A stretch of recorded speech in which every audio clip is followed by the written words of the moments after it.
राधा कृष्ण चरण कमलेभ्यो नमः। श्री राधा चरितामृतम भाग 143।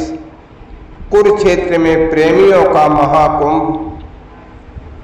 मुनीन्द्र वृंद वंदिते त्रिलोक शोकहारिणी प्रसन्न वक्त्र पंकजे निकुंज भूविलासिनी ब्रजेन्द्र भानुनंदिनी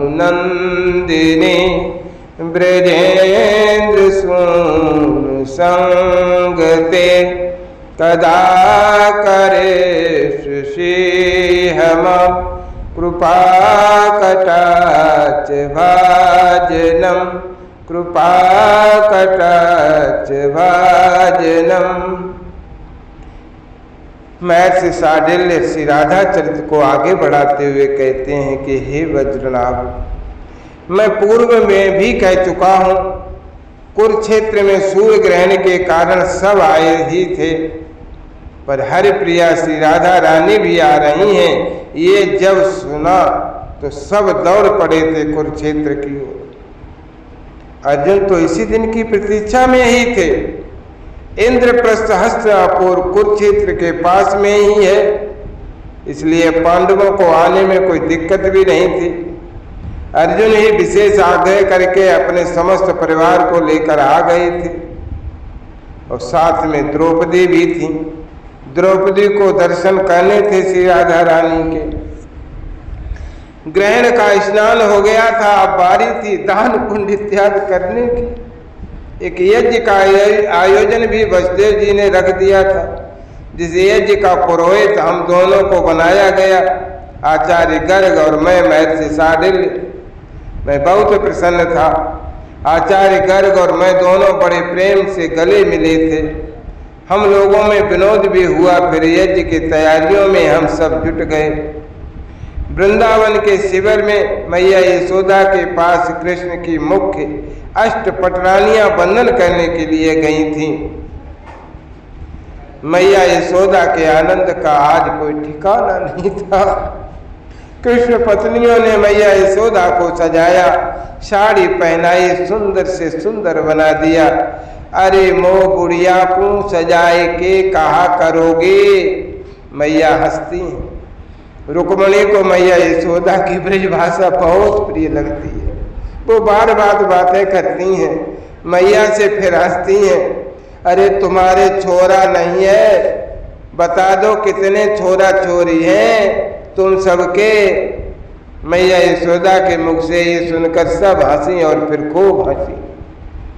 10 छोरा है, 1 छोरी है। रुक्मणी भी मैया यशोदा की भाषा में ही थोड़ा बोलती, तो सबने हंसकर रुक्मणी के लिए तालियां बजाई। मैया यशोदा हंसती हुई बोली, तेरे ही 11 हैं कि सवन के? सवन के, ये कहते हो खूब हंस रही थी रुक्मणी। फिर तो बहुत हो गए होंगे, उंगली में गिनते हुए बोली मैया 90 बालक है गए। और मैया की बात पर सब हंसते हुए सब बोली मैया नहीं 90 नहीं 16,108 हैं हम सब मिला के। मैया हंसी, ओहो नहीं मैया, ये तो ईमानदारी के ब्याह है तेरे लाला के। सत्यभामा आंखें मटकाते हुए रुक्मणी से बोली, आप तो सीख गई ब्रज भाषा। सत्यभामा की बातें सुनकर रुक्मणी ने कहा, अब मैं उनसे इसी भाषा में बात करूंगी, वो बहुत खुश होंगे। रुक्मणी ने ये कहते हुए फिर मैया यशोदा के प्रणाम किया था और चरण चापने लगे। ओ नंदराय जी आगे बढ़कर चरण छूने चाहे वसुदेव जी ने, पर नंद बाबा किसी से अपने पांव नहीं छुआते। वैसे वसुदेव जी छोटे हैं नंद बाबा से, पर साधु स्वभाव के कारण किसी को भी अपने चरण इन बाबा ने छुआने नहीं दिए। नंदराय जी को वसुदेव ने यज्ञ में विशेष निमंत्रण दिया था। वसुदेव को अपने हृदय से लगा लिया नंद जी ने। और दोनों के फिर अश्रु बहने लगे थे। मैं अपराधी हूँ आपका, मुझे क्षमा करें हे पूज्य नंदराय जी। वसुदेव की हिलकियाँ फूट पड़ी थी, वो रोते ही जा रहे थे। मैं अपराधी हूँ आपका, अपराधी हूँ हे नंदराय जी। आज आपके सामने और इस कुरुक्षेत्र की पावन भूमि में मैं अपना अपराध स्वीकार करता हूँ। बस आपसे मुझे यही आशा है कि स्वार्थी वसुदेव को आप क्षमा करें। आप क्या कह रहे हैं वसुदेव? वसुदेव के कंधे में हाथ रखते हुए नंदराज जी ने उन्हें सहज किया। ये आपकी मानता है, आपका साधु स्वभाव है, तीनों लोकों में वंदनीय है। मेरा पुत्र कृष्ण आपकी चर्चा करते हुए भावुक हो उठता है। आपका प्रेम, आपका निस्वार्थ प्रेम, और मैं तो स्वार्थ से भरा हुआ एक स्वार्थी मानव हूँ। अपने आंसुओं के पूछते हुए वसुदेव जी ने कहा, आपकी पुत्री का मैं वसुदेव हत्यारा हूँ। इतना कहते हुए नंदराय जी के चरणों में वसुदेव जी गिर गए थे। हाँ, मेरे जैसा स्वार्थी और कौन होगा? अपने पुत्र की रक्षा करने के लिए मैंने आपकी पुत्री की बलि चढ़ाई। रुदन बढ़ता ही जा रहा था वसुदेव का। कंस के भय से मैंने अपने पुत्र को तो बचा लिया, पर मैं कितना स्वार्थ से भरा हुआ था। मैंने इतना भी नहीं सोचा कि वसुदेव तेरा पुत्र है, पर जिसकी पुत्री नवजात उसे उठाकर कंस के हाथों में दे दिया मारने के लिए। मुझे आप क्षमा करें वसुदेव। फिर नंदराय के चरणों में गिर ही गए। हे वसुदेव, बुद्धिमान व्यक्ति बीती हुई बातों का शोक नहीं करता। ज्ञानी उसे ही कहते हैं हे वसुदेव जी, जो बीती बातों का शोक नहीं करता और आने वाले समय को लेकर भयभीत नहीं होता, उसे ही ज्ञानी कहा गया है। हे वसुदेव, शोक को त्यागो और यज्ञ के कार्य में लगो, हम सब तुमसे प्रसन्न हैं। मुस्कुराते हुए वसुदेव को फिर अपने हृदय से लगाया नंदराय ने। यज्ञ प्रारंभ हो रहा था। वसुदेव ही मुख्य यजमान थे। महर्षि साडिल इस समय चकित हो उठा था जब यज्ञ में सप्त ऋषि भी पधारे। मैंने और आचार्य गर्ग ने उन सबको आसन दिया और प्रणाम किया, पर मैंने देखा सप्त ऋषियों को इस यज्ञ से कोई प्रयोजन ही नहीं था। उनका ध्यान न मंत्र की ओर था, न सुहा न सुधा की ओर। वो तो सब इधर उधर दृष्टि घुमा रहे थे। सप्त ऋषि इतने चंचल, मेरे मन की बात को वो समझ गए थे, इसलिए मुस्कराए और मेरे पास आकर धीरे से बोले, महर्षि साडिल, हम तुम्हारे यज्ञ में नहीं आए हैं, बस एक ही लोभ हमें यहाँ खींच लाया। कौन सा लोभ ऋषि? मैंने पूछा। उन सनातन प्रेमियों का दर्शन हो जाए। महर्षि निकुंज में हमारा प्रवेश तो नहीं है, इस बार अवतार हुआ है तो दर्शन कर लें। वैसे वृंदावन में हमने महाराज के समय में दर्शन किए थे, पर इस कुरुक्षेत्र में 100 वर्षों के लंबे वियोग के पश्चात ये दोनों फिर मिले हैं। हम अपने नेत्रों को शीतल करने आए हैं। हम उन युगल वर के दर्शन करके अपनी तपस्या को धन्य करने आए हैं। कहाँ हैं श्री राधा श्याम सुंदर? शांत, परम शांत ऋषि भी आज प्रेम की उन्मत्तता के कारण चंचल हो उठे थे। मैंने उन सबको आदर सहित कहा, आने वाले हैं, आप दर्शन करके ही जाइएगा। मेरी बात सुनकर सप्त ऋषि बहुत प्रसन्न हुए और युगल सरकार के दर्शन की प्रतीक्षा करने लगे। बलराम, मुझे मैया यशोदा से मिलना है, पर अकेले कैसे जाऊं? मेरी मैया मुझसे पूछेगी तेरी बहू कहाँ है। रेवती के साथ में लेकर मैया यशोदा के पास बलराम पहुंच गए थे। दुख होता है, आजकल द्वारिका से चलते समय कृष्ण ने मुझसे कहा था, आज आप चलेंगे कुरुक्षेत्र? बस इसी बात का दुख होता है।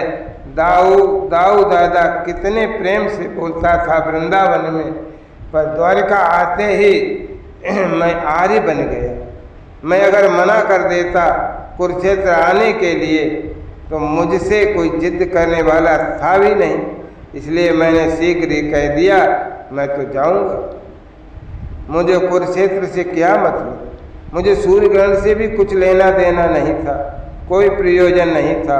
विशाल यज्ञ का आयोजन ग्रहण पश्चात पिताजी रखने वाले हैं, पर मुझे यज्ञ से भी कोई मतलब नहीं है। मुझे मिलना है अपनी मैया यशोदा से, बाबा से, मेरे कन्हैया की राधा से। मैं गया था वृंदावन, वो 2 महीने रहा, सब एक ही बात पूछते थे, कब आएगा कन्हैया।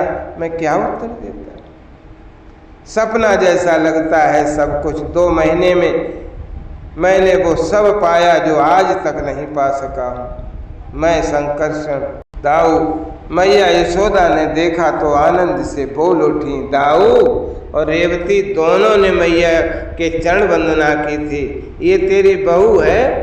सिर में दोनों हाथ रखते हुए आशीर्वाद दे रही थी मैया। हाँ मैया, ये तेरी बहू है, दाऊ ने मुस्कुराते हुए कहा। क्या नाम है तेरा? मैया ने पूछा तो बलराम ने ही कहा रेवती।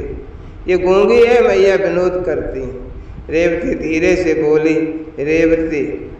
दाऊ सुंदर तो बहुत है तेरी बहू, पर यशोदा जी कुछ सोच रहे। मैं सतयुग की हूँ, रेवती ने स्वयं कहा। क्या? यशोदा मैया चौंकी। तो सतयुग की है?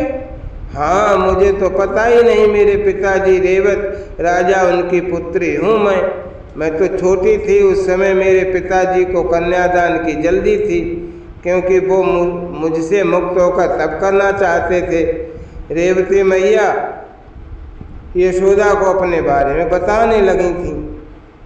मेरे पिता रेवत राजा मुझे अपने साथ ले गए ब्रह्मलोक, ब्रह्मा जी के पास, और जाकर बोले मेरी पुत्री के लिए वर बताओ। तो मेरे पिता को क्या पता था कि पृथ्वी में तो कई युग बीत चुके हैं। ब्रह्मा जी ने बात समझाई और हमें पृथ्वी में भेज दिया। और हम जब पृथ्वी में आए तब द्वापर युग चल रहा था। अब द्वापर भी बीतने जा रहा था।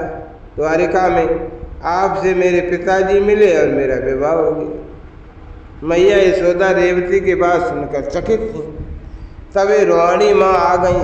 जी सजल नयन से बंधन किया यशोदा मैया को। कैसी है तू रोहिणी?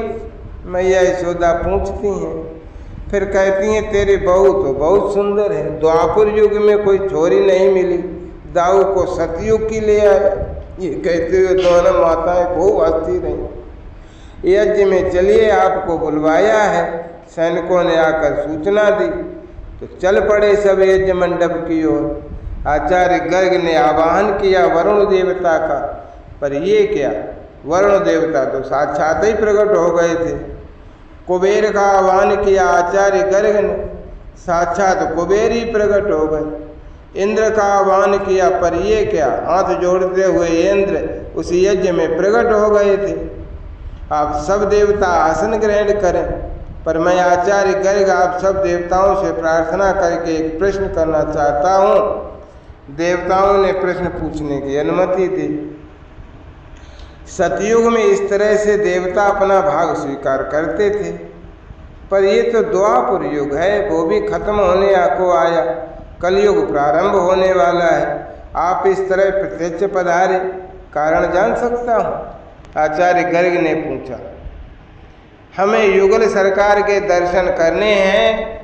हमें श्री राधा रानी और श्री श्याम सुंदर के दर्शनों का लाभ लेना है, बस।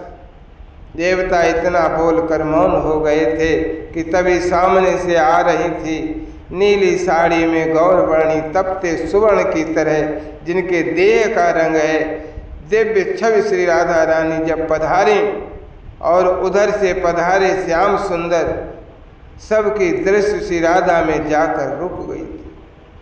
देवता तो सब जय जयकार कर उठे थे। सप्त ऋषियों ने मंगल गान के साथ स्तुति करनी शुरू कर दी और चारों ओर से दिव्य ध्वनियाँ हो रही थी। श्री श्री वृंदावनेश्वरी श्री राधा रानी की जय जय जय। श्री श्री निकुंजेश्वरी श्री राधिका जू की जय जय जय। चारों ओर से फिर यही युगल मंत्र गूंज रहा था, राधे कृष्ण कृष्ण कृष्ण राधे राधे राधे श्याम श्याम